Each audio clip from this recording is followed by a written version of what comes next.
Clean Development Mechanism allows rich countries to invest in greenhouse gas emission reduction in poor countries. This is a form of trade, but it's not a trade in permits, it is a trade in credits. Rich countries have a total cap on their emissions, and that total allowance can then be split into individual permits, and those permits can be traded. Poor countries do not have an emissions cap, and therefore you cannot create permits. Instead, what is traded is essentially a bureaucratic difference between what emissions would have been without the investment, without a project, and what emissions would be with the investment, with the project.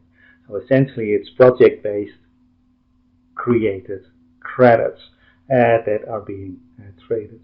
Because the emission credits or emission reduction credits are counterfactual, it's a difference between two would-be worlds rather than a measurable amount of emissions, there is a lot of bureaucracy around the Clean Development Mechanism. And the bureaucracy has three implications. One is that there is a large fixed cost to creating an emission reduction credit. And that implies that smaller projects are simply not worthwhile. The fixed cost needs to be spread over a larger amount of credits in order to make it worthwhile. So a lot of smaller things that may well be worthwhile to reduce emissions, may well be a cost-effective way of reducing emissions, are excluded from the Clean Development Mechanism.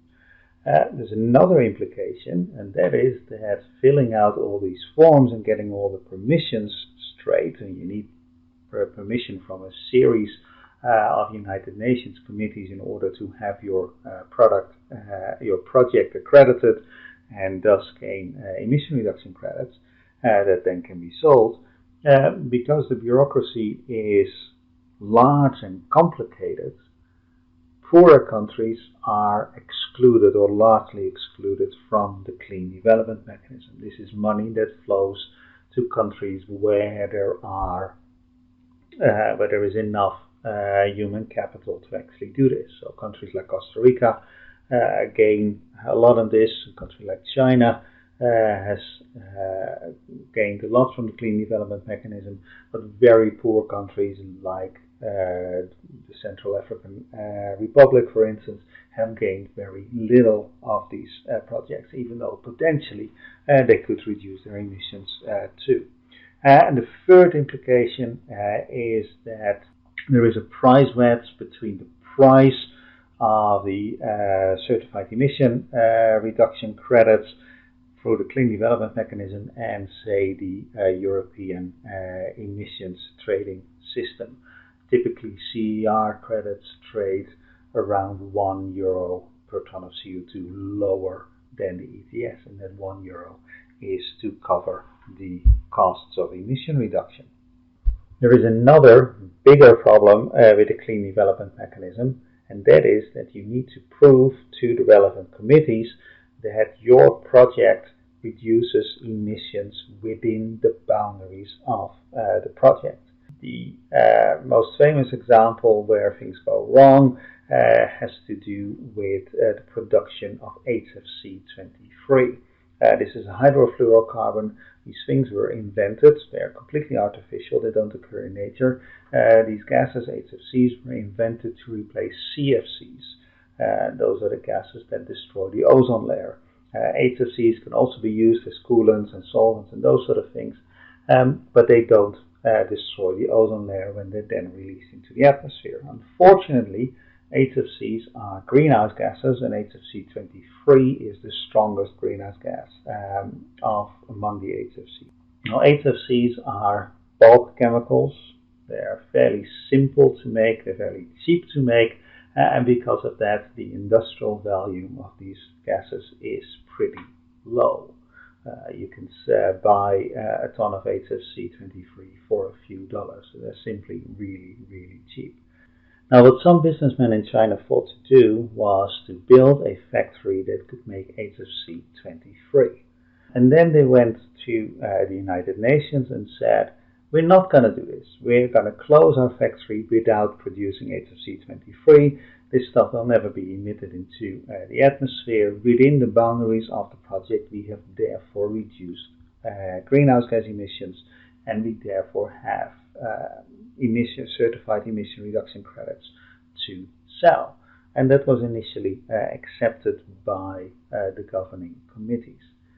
This works because the industrial value, as I said, of HFC-23 is a few dollars per ton, whereas the climate value of HFC-23 is measured in the $10,000 per ton. So this was a very lucrative proposition. When this was discovered, this particular loophole in the regulations was closed. But it does not mean that all loopholes are closed. There's another example. A guy I went to college with, not the most brilliant student, but obviously much cleverer than I, did the following. So he inherited some money from his grandma, and he used that money to buy up a motorcycle factory in Indonesia. And then he closed the motorcycle factory.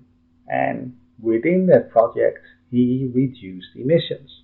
So he did not just make money from selling the buildings and selling the machines that you used to make, the equipment that you used to make motorcycles, but he also credibly reduced emissions because the factory that used to use fossil fuels is no longer there, and therefore CO2 emissions have fallen. So he sold those emission reductions as CERs, made a lot of money, used that money to buy another motorcycle factory, closed it down, fired all the people, sold the emission rights, used the money to buy 2 motorcycle factories, and so on and so forth. Now, he did this for a while until he had 100 million euros in his personal bank account, and he said this is enough, and he went off to the Caribbean, not because anything he did was illegal, but because the weather is so nice and we haven't heard of him since. He did reduce emissions within the boundaries of the project. There used to be a factory, and now there is no longer a factory, and therefore emissions have fallen. But what he did not do was reduce the demand for motorcycles. And even though the factory that he bought up and closed no longer makes motorcycles, the slack in supply had been picked up by other factories. They have therefore increased their emissions. So the total effect on emissions is basically zero, but within the boundaries of the project, emissions were reduced, and therefore these were these generated emission credits. So the clean development mechanism sounds wonderful on paper, but it may not be as wonderful in practice as it sounds.